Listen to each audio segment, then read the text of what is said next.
All right, ladies and gentlemen, you are welcome to another great episode on your favorite political talk show, The Truth with Ben Jokes. Now, if you are watching me for the first time or you began watching this channel recently, let me quickly say something to you. This channel is called The Truth because all I speak here is the truth. I don't have time for political correctness here. This is not Channels TV or Arise TV. This is a personal blog, a personal Nigerian blog. And if we cannot sit here and tell ourselves the truth, then we are doomed as a nation. So if you love to hear the truth about your country, you will love it here. But if you are not comfortable with hearing the truth about Nigeria, you will struggle here. That is that. Now, ever since the coalition was announced, the Tinubu regime, the Tinubu cabinet has been going all around town, screaming and crying, criticizing the coalition members, demolished Peter Obi's brother's house, removed Atiku's Waziri and all that. But that is not the issue here. Nigerians are tired of the APC. They've been suffering for over 10 years under the APC, and they are saying enough is enough. So it is the APC that has brought these upon themselves, not the coalition. Now look at this. Breaking news. NNPCL has reduced its petrol price to 910 naira from 945 naira. Source, Daily Post, Nigeria. Now you met petrol at 195 naira. Now you are reducing it to 910 naira from 945 naira. 35 naira difference, and you expect the people to be impressed? Do you think the people are beggars? You said you had to remove fuel subsidy in order to invest into critical aspects of the economy like education, health sector and all that. It's been over 2 years since you removed this fuel subsidy. Nigerians have not seen anything. These sectors have become worse than they were before you came in. So this is the failure of the APC, and Nigerians are rejecting the party. And few hours ago, a very big statement came out of the Tinubu cabinet. They said the coalition is trying to overthrow the Tinubu government, even though they made it clear that things will be hard as a result of their reforms. But they got the shock of their lives when Nigerians came down to respond to this statement. Nigerians began bringing out several other reasons why the economy has crumbled, and not because of the reforms. And Nigerians began saying their time is up at Aso Rock. They began calling for the Tinubu regime to pack their bags and leave. Before I show you details of this top story and how Nigerians reacted, let me quickly show you this video. This is a video from Peter Obi, and for those that think that we are being biased, I'll tell you something after this video. I cannot say buy a new jet, even if you need one.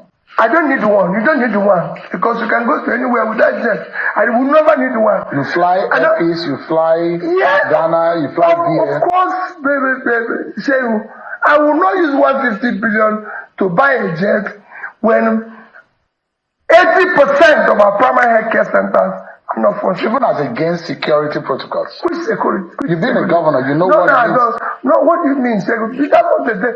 That's nonsense they tell. I was a governor for my first 4 years. I drove 406. For the rest of it, I didn't have a bulletproof car. Nobody's trying to kill you. You're doing the right thing. It's when you do the wrong thing that you're talking about that. Would security agency even allow you forget all those things. If your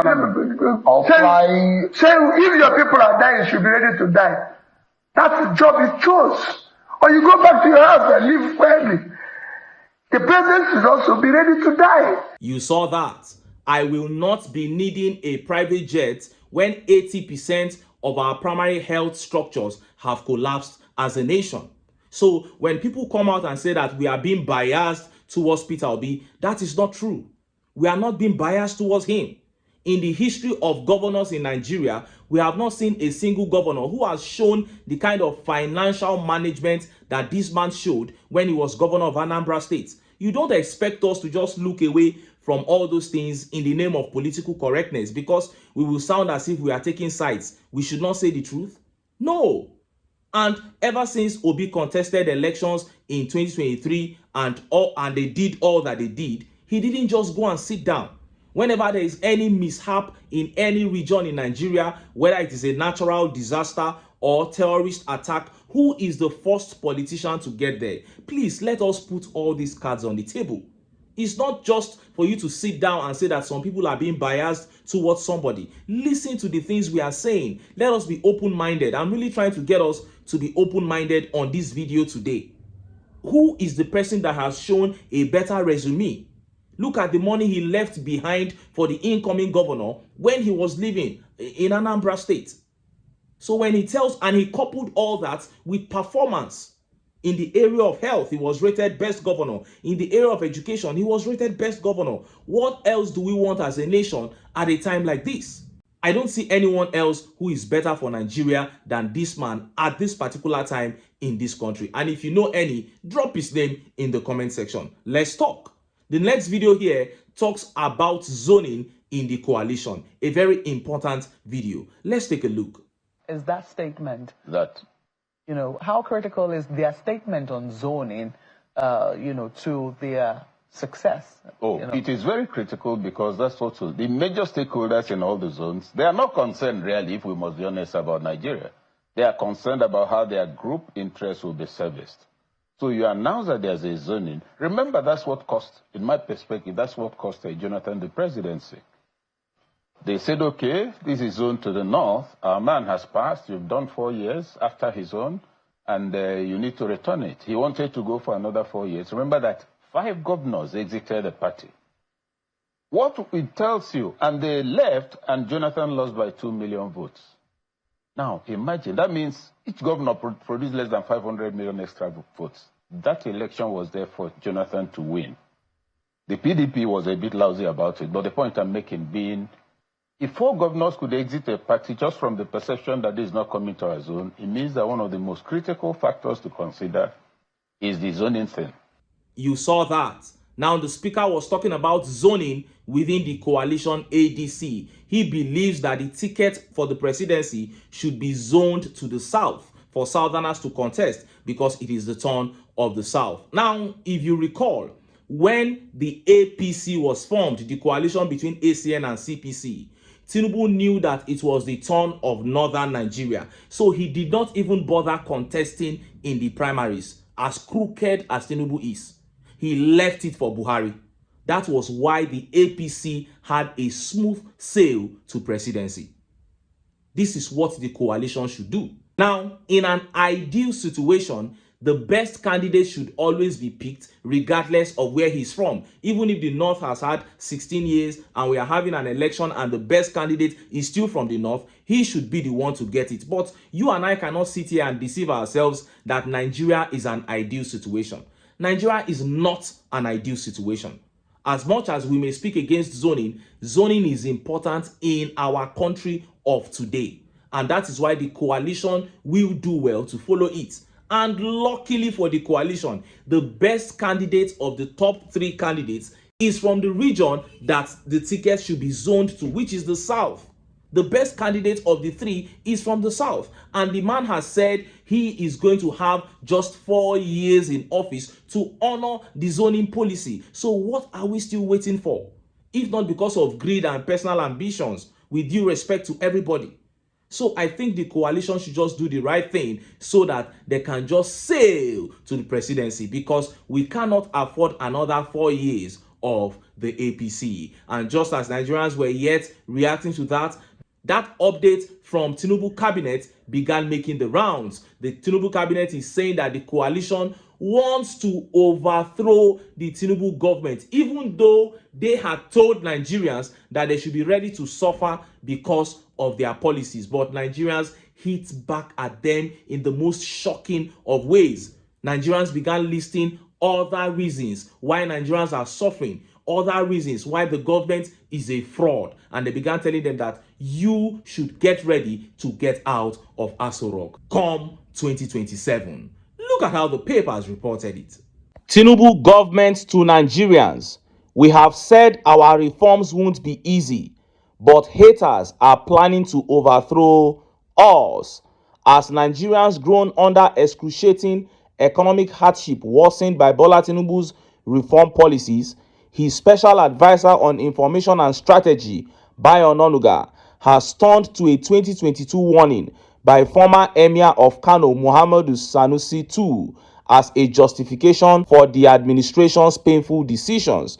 Onanuga, in a post shared Tuesday, lashed out at critics of Tinubu-led government, describing them as haters of Nigeria's progress who are allegedly scheming to destabilize the country's most focused, most transformative administration in history. Referencing a statement made by Sanusi at the Kaduna Economic and Investment Summit, the presidential aide claimed that the former Central Bank of Nigeria governor had already prepared Nigerians for the current suffering under Tinubu's watch. Onanuga wrote, Emir Sanusi warned Nigerians what to expect from Tinubu reforms. It is not going to be easy, he said. If anybody tells you it would be easy, don't vote for him. Just 2 years after Tinubu began implementing the reforms, the haters of Nigeria's progress are banding together to overthrow an administration that has been the most focused, most transformative in our history. You heard that. Now, that was Bayo Onanuga defending the hardship under this administration by referencing a speech by Emir of Kano, Sanusi Lamido Sanusi, calling for the removal of fuel subsidy. He said now they have removed the subsidy and difficulty have followed it, just as Sanusi predicted. So those criticizing them are haters. But he left out two key aspects of this discussion. But of course, the report exposed one aspect of it, and then Nigerians flooded the media with the other aspects of it. First of all, Sanusi spoke about probing the subsidy regime, just as Peter Obi has always said. Look at how the report puts it. Sanusi, a consistent critic of Nigeria's corrupt subsidy regime, also advocated a probe into petroleum subsidy payments by previous administrations. He called for transparency and accountability in the system. They must give names of the ships that came, and we must verify if those ships were in Nigeria on that date. You must bring evidence. That is what the law says. There must be proof before you pay the subsidy, Sanusi said. Now, this is what Peter Obi had always said. He said we need to verify the subsidy regime because 10 cargoes will land on the sea. Only 2 will be carrying petrol, and then Nigeria will pay subsidy on the entire 10. Meaning 8 have cheated Nigeria. Obi said these are the things we need to probe and understand if we are actually paying too much for this subsidy, so that we can know if we can actually pay this subsidy and still have enough money for the country. But the Tinubu regime did not do that because he is benefiting from that fraud. And then Nigerians exposed the second aspect of this discussion, which is very key, that you are wasting money. You claim that Nigerians should be patient because we are doing reforms, but you are living a lavish lifestyle at the expense of the masses. So you have nothing to tell us. Get ready to get out of Aso Rock. Let's take some of those reactions from Nigerians. This tweet here by Abiodun Moibi says, "It is over for APC. Your government is full of lies and propaganda. You are the #1 hater of Nigerians. Nigerians are hungry. You are buying jets, yachts, building house for your VP, and wasting Nigerians' money. Enough is enough. Go home and rest." Wow. Adeyemi Abiodun says, "Reform where they collect 50 naira for my account for every transactions. Reform where comot subsidy on tertiary institutions. Hike electricity tariff. Cost hyperinflation. Now Ogun go kill you and that your reform. Just pack your bags and leave 2027. Wow. And I am BJ here says, "The reforms are not easy for Nigerians, but very easy for you and your fellow criminals. The news of your demise will throw the country into a wild jubilation, and your families will cover their heads in shame." Wow. Dapsy Jai here says, "But it was easy to spend billions on luxuries like jets, yachts, mansions, and foreign trips. Nigerians are to make the sacrifice while the politicians maintain their luxurious lives. Right now, you are the most hated entity in the universe." And there. Oh, and 2K Mike here says, "Reform will not be easy, but you are busy buying plane, cars, and yachts and traveling up and down. Tinubu and his people need to go. Nigerians are sacrificing, but you are busy eating fat. Ole Jankoliko. Oh, Damilola here says, no haters, but the people. They are tired of all the lies, empty promises, and looting of their commonwealth. You can fool the people sometimes, but you can't fool the people all the time. You saw that. Tinubu must go, must become the trending hashtag on every social media space, because just as I've been saying it, this country will not move forward. This country will not know peace until Tinubu and the APC are sent out of power. We know how our country was before the APC came. All the problems we have in the country today, we had a little portion of them before the APC, no doubt. But look how they have aggravated everything. This country will continue to sink with the APC in power. And if you observe, most of those tweets there were from people from the southwest. It shows you that this is not about region or religion. The people are tired, and it is time to come together to unite and get the APC out of power. But until then, make I still enter town. Make I go get some ogbonge political news wey una go like. Why? Because of una I dey here, so don't go away. Don't go.